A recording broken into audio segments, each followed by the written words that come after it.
Hi. So I figured I would do this while I was at work when I didn't have children around.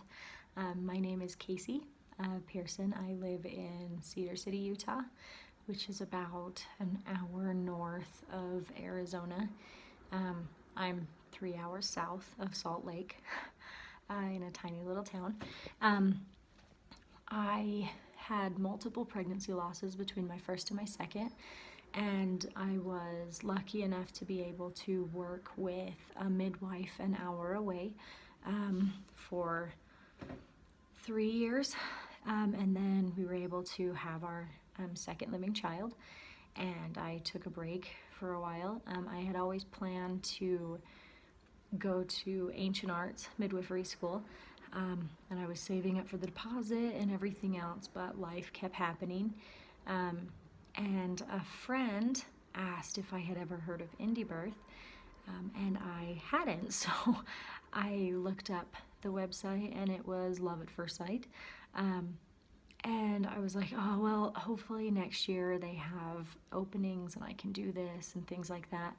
And then about 3 weeks later, she tagged me in a post saying that Indie Birth was accepting some more students for this year. So I applied and I interviewed and I got in, and I am so excited to be at this school.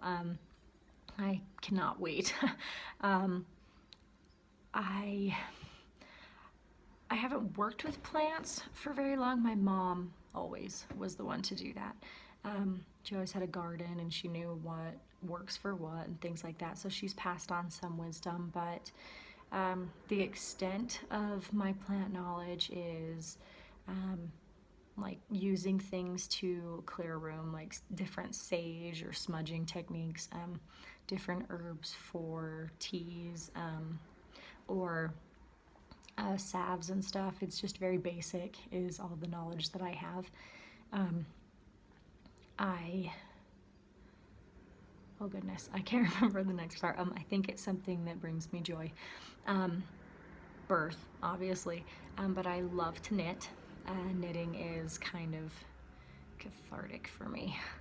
I am very good at it, and it's something that got me through a lot of really hard times in my life. So yeah, I am. Oh, and my intention for this class.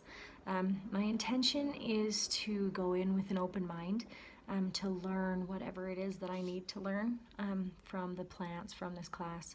And so I can use it in my work. I'm a Reiki master and yoga instructor, and I'm also like use it with my family, and when I can use it with clients eventually. And yeah, I think that's about it.